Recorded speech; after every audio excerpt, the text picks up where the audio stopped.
Coming up on the Elon Phoenix Weekly. We find the groove with Elon cross-country runner Sean McGee. Play Duck Duck Goose with most of the Phoenix. And we meet an Elon Club swimmer who has his eyes set on the Olympics. All that and more next on the Elon Phoenix Weekly.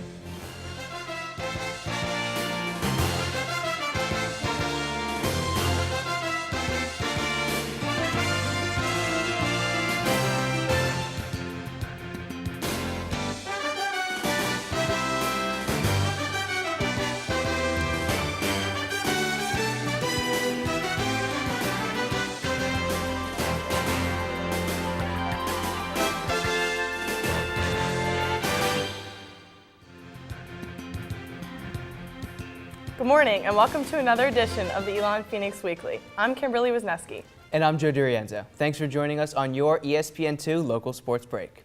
Elon athletes spend countless hours of dedication improving their ability on the field, court, or track, but they also have passions away from their sport. Elon cross-country runner Sean McGee has found his calling in Elon's music technology program. Most college athletes will pursue a career in something other than sports. And while cross-country isn't a sport that requires that much communication, this runner has his sights set on a career that's much more vocal.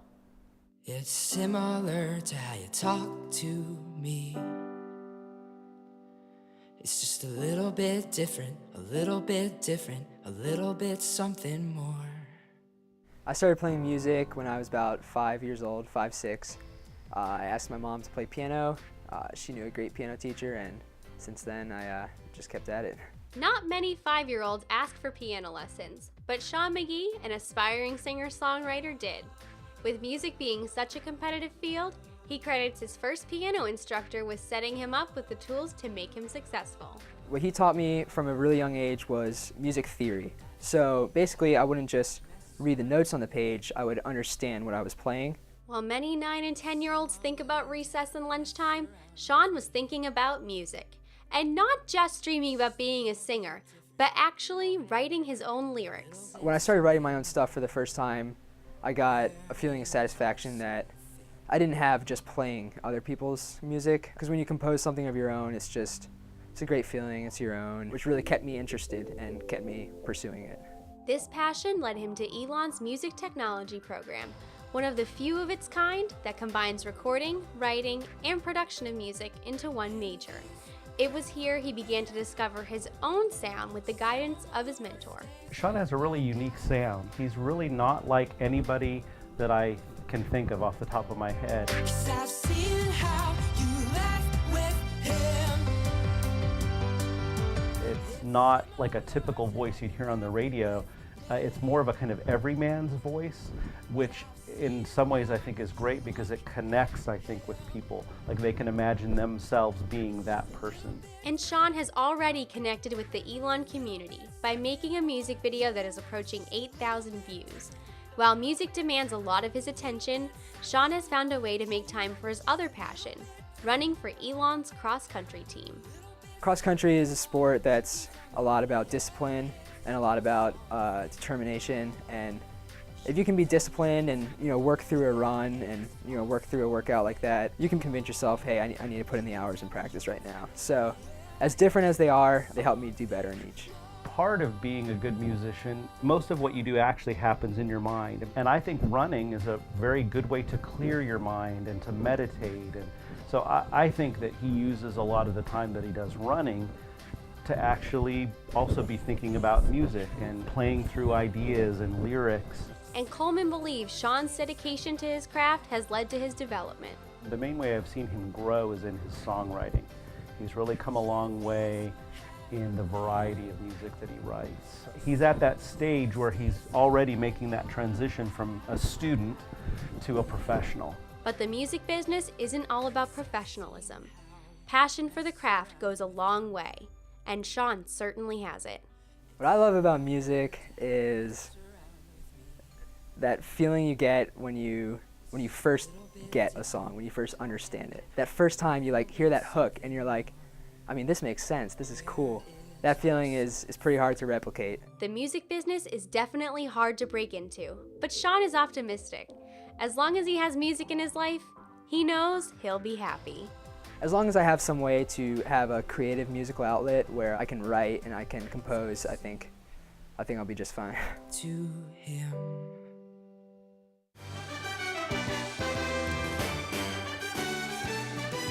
Want to hear more of Sean McGee? You can check out Sean's Facebook page at facebook.com/Sean McGee Music.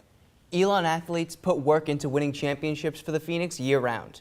But at least once every year, Elon holds its Phoenix Field Day, a day to give back to the community around them.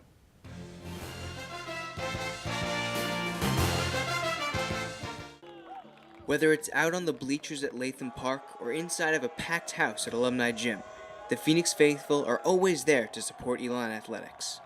The crowd roars in excitement over every big hit in football and every clutch three in basketball, never fading and always providing the athletes with a little extra motivation. As a thank you for the unwavering support, Elon athletes hosted the 6th annual Phoenix Field Day last Saturday. Phoenix Field Day is a way for athletes to give back to the surrounding community that is always there cheering them on. Over 100 varsity athletes were on hand to host a day of fun and games for the children from several local organizations, including the Burlington Housing Authority and the Boys and Girls Clubs.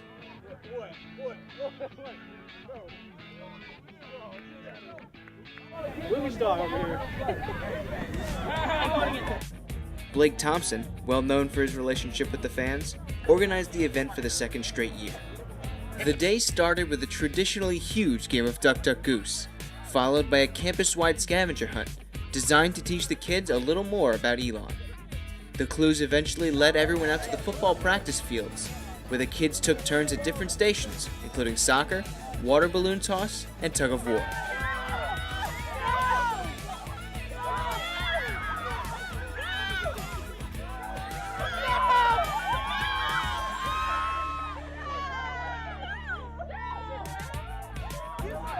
Phoenix Field Day has become a great tradition at Elon. It brings athletes in every sport closer to their adoring fans in a great environment. On the field of play, these kids look up to Blake Thompson and the rest of the athletes at Elon because of their physical prowess. But out here, at Phoenix Field Day, kids get to see a new side of their favorite members of the Phoenix. They learn that it doesn't matter if you're a varsity athlete or a fan in the stands. At the end of the day, we could all use a good laugh.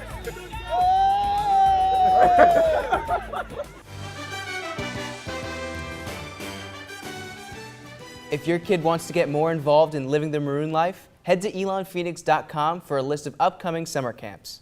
And that brings us to today's trivia. Has an Elon graduate ever competed in the Olympics? The answer to that coming up later.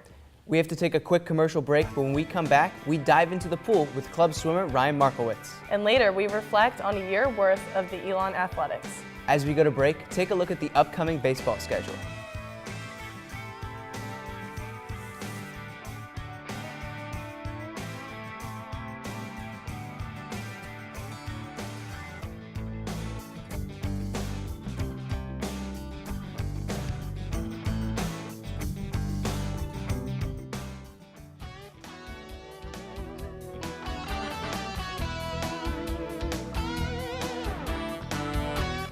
We'll be right back to the Elon Phoenix Weekly on ESPN2.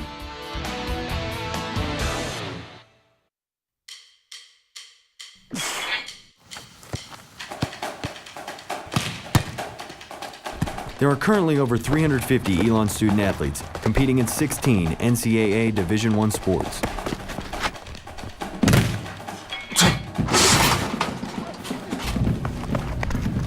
Scholarships enable us to succeed not only on the field, but also in the classroom. It helps us in achieving our commitment. To live the maroon life. Your gifts have the power to take Phoenix athletics to even greater heights while giving student athletes an outstanding education.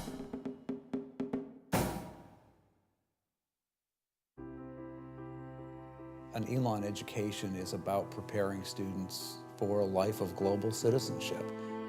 Of course, this is a place where you're going to come and earn a degree, but it's also a place that's going to get you to think very deeply about how you're going to use that degree to make the world a better place.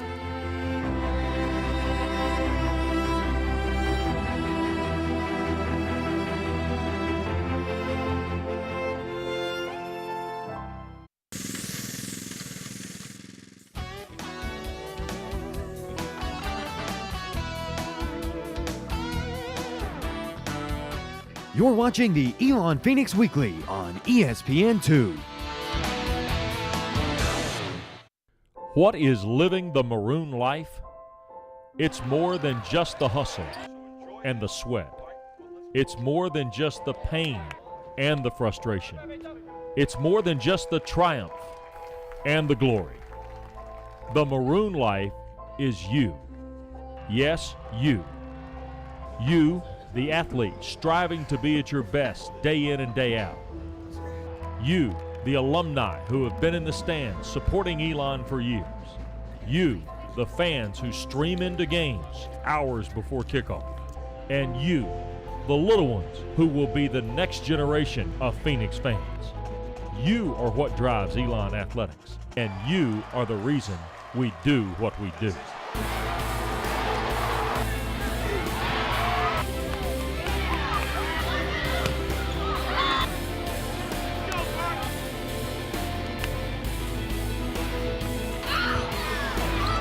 There is so much history and tradition behind our maroon. Conference titles, All-American, and national championships. But there is so much history and tradition yet to be made. So join us. Live the maroon life.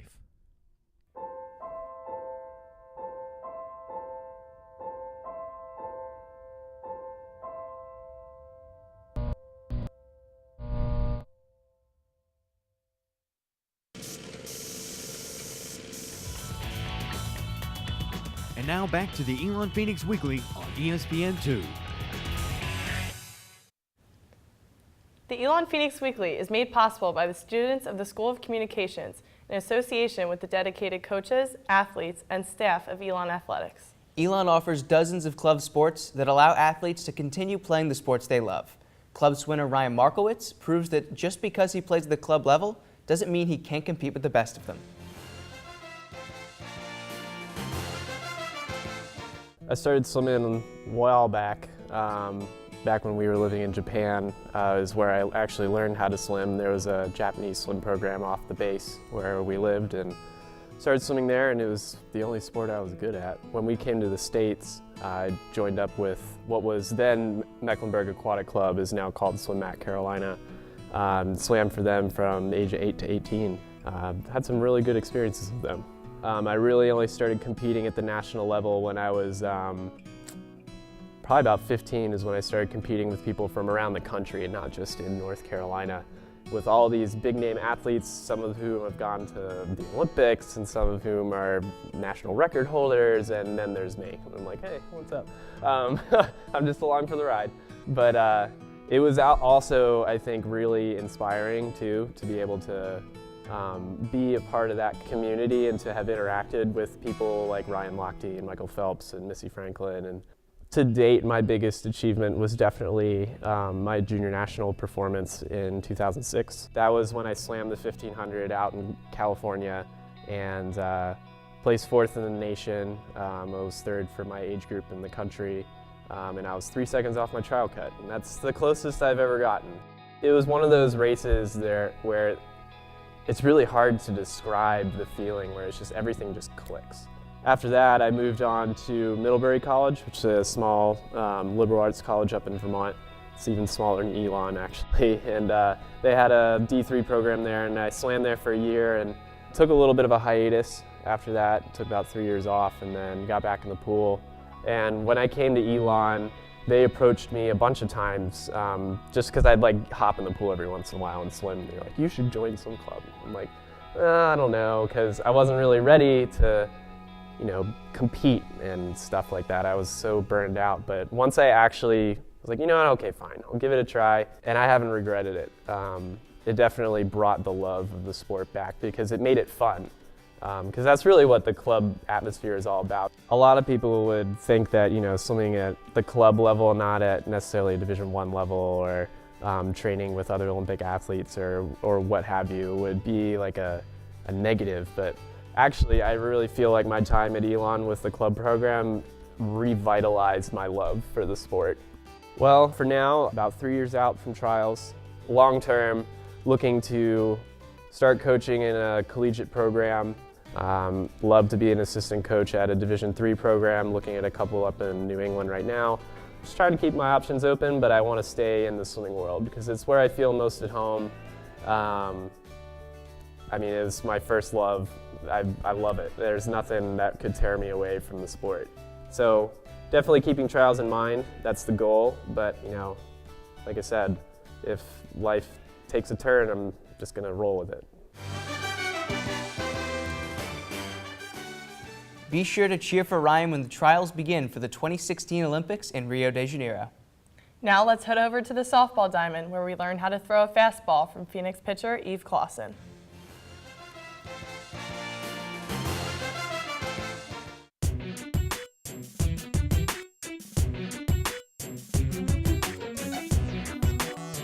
Hi, I'm Eve Clausen. I'm a pitcher on Elon's softball team. And I'm going to show you how to throw a fastball. The first thing that I do is I get the sign from my catcher as I step on the mound. And then once I find out what pitch I'm throwing, I find my grip on the ball. Then I put my hands together and then I take my stride off the mound like this. And you should be in a T position. And then I come down, snap by my hip, and follow through straight forward.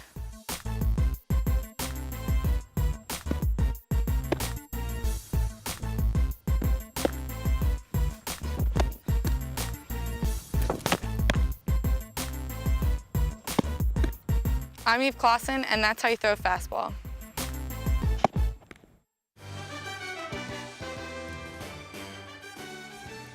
And that brings us to today's history.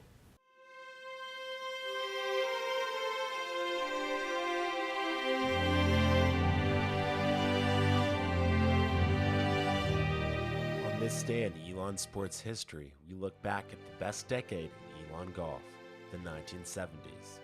Elon golf history took a significant turn when Bill Morningstar developed the program, putting it in the national spotlight.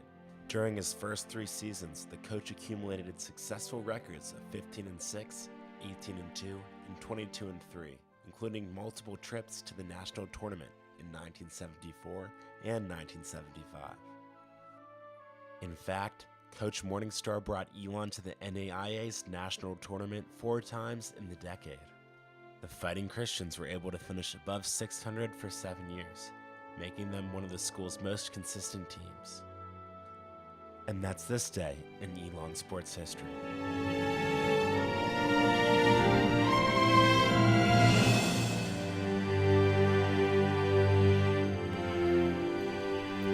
We have to take another break, but don't go anywhere because when we return, we look back on the 2012-2013 school year in athletics. As we go to break, take a look at more upcoming Elon athletic events.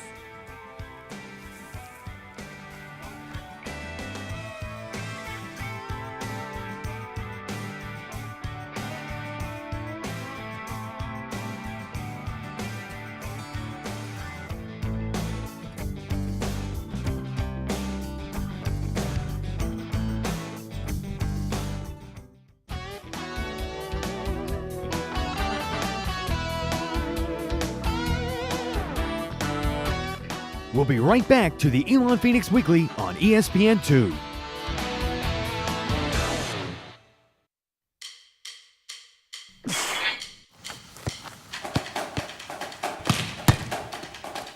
There are currently over 350 Elon student athletes competing in 16 NCAA Division I sports.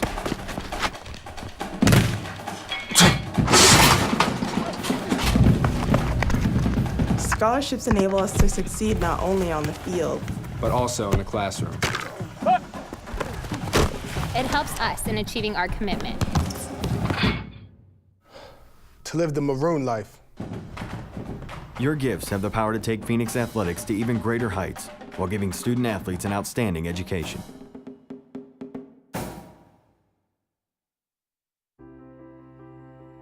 An Elon education is about preparing students for a life of global citizenship.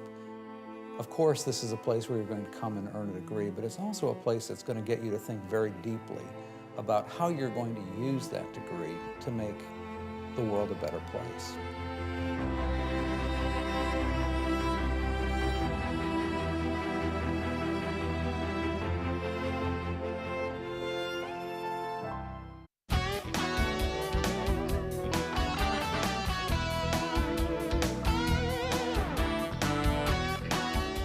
You're watching the Elon Phoenix Weekly on ESPN2.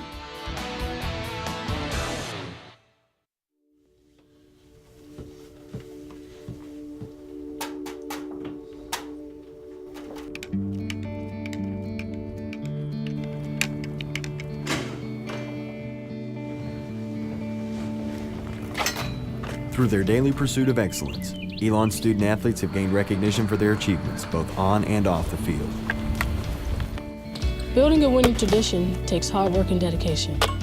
Dedication to the Maroon life. Where success is not only measured by just wins and trophies, but also by the knowledge we gain. At Elon, we're more than just athletes.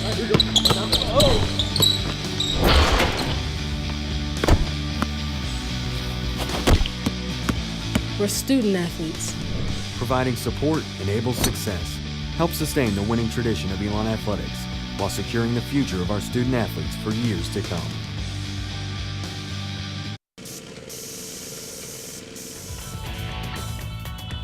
And now back to the Elon Phoenix Weekly on ESPN2.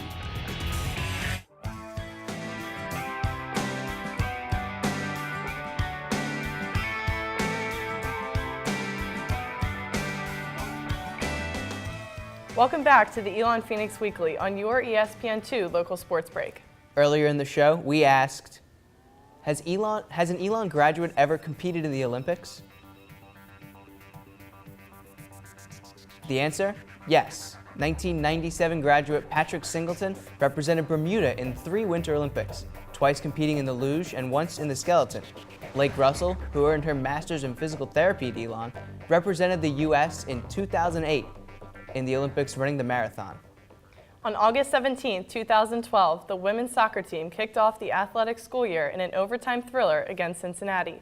9 months later, we look back on nearly a year worth of memories from soccer to softball.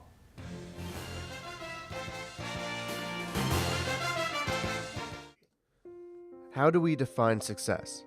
Do we look at what is accomplished on the field, the amazing plays we see in every game, the camaraderie by the student athletes, or even by the prestigious names listed in the record books? This year, like many others, started with familiar faces at it again. Aaron Millett led the Phoenix through a tough season, electrifying an offense that scored nearly 25 points a game. He caught 18 touchdowns and averaged 128 yards per. After a 3-8 season, Millett had a chance to truly make a name for himself, as he was drafted in the 7th round by the Super Bowl champion Baltimore Ravens. It's more exciting than anything that you go into an established winner and a team that knows how to win. So it's an easy transition just to follow the footsteps of the receivers and players already there and learn their winning ways.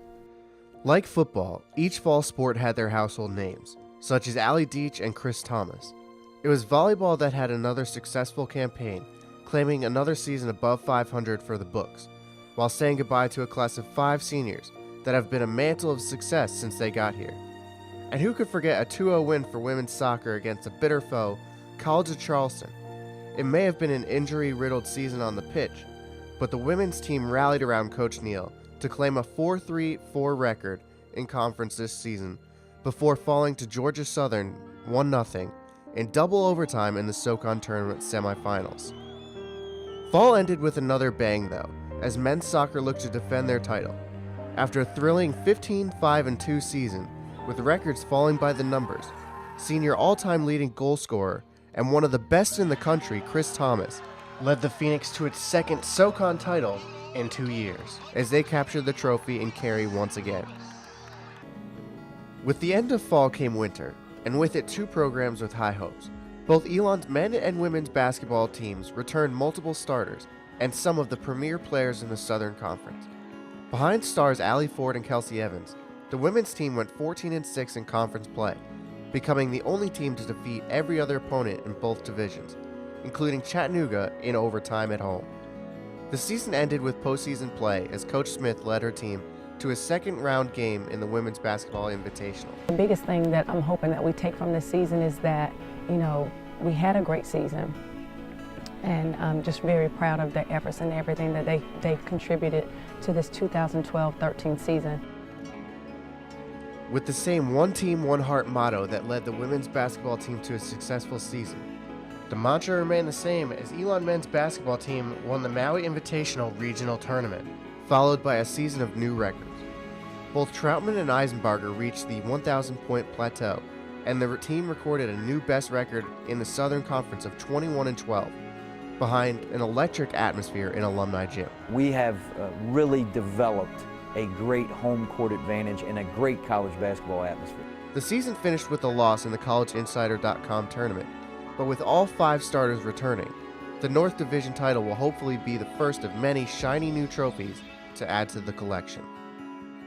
Titles are golden, but trips with friends are forever memorable. Both the men and women's golf teams enjoyed a successful season, but the highlight of the season came when they got their chance to play at the legendary course, St. Andrews.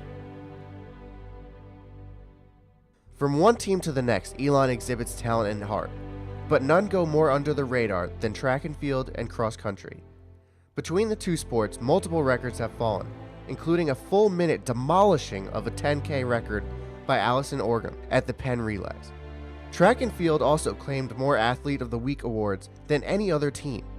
Cross country also defended their home turf by earning both men and women titles at the Elon Invitational. Both teams will continue to be on the rise next year, with a multitude of talent returning. Speaking of talented teams with time to grow, the tennis teams won a combined 38-12, 16-4 in conference play. They not only dominated the competition at home, but both reached the conference tournament finals, falling just short after 3-4 losses during the extra play on the court. With the outstanding play all season, Cam Silverman and Stefan Fortman both earned NCAA bids to play doubles, while Silverman also earned a singles bid. Because we started winning a lot of these close matches. We won a lot of 4-3 matches. We won the regular season. We did a lot of great things, and so from that standpoint, I felt like our team really achieved a lot. The final 2 sports in action are softball and baseball. Currently, softball is enjoying their beautiful new stadium, Hunt Softball Park, going 13-11 at home, as senior Tamika Watson has claimed the all-time record for home runs this season. Baseball finds themselves in the hunt again for another SoCon title, with a record of 15-9 in conference. With sweeps of rivals UNCG and Davidson, it's easy to see why the Phoenix have multiple players on Southern Conference and NCAA award watch lists. Even though the year is coming to a close, there is a bright side, Phoenix fans. You have witnessed some of the greatest athletes to come through Elon. You have witnessed the breaking of multiple records and experienced a growth in athletic potential. Elon will continue to prosper. Just look at men's basketball, women's tennis, and men's tennis, as they are the favorites to win the Southern Conference next year. It is only a matter of time, but the future is bright. And who knows what could happen when women's lacrosse starts next year. Phoenix fans, I hope you've enjoyed your 2012-2013 season, because I sure did.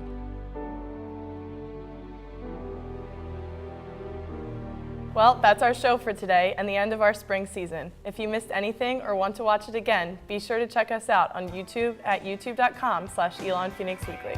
You can also check us out on Time Warner Cable, channel 1083 to watch us on demand. Also, be sure to visit elonphoenix.com, your #1 source for all the maroon and gold buzz. On behalf of our producers and crew here at the show, we hope you continue to have a spectacular weekend. For the Elon Phoenix Weekly, I'm Kimberly Wisniewski. And I'm Joe Durienzo. We'll see you in the fall.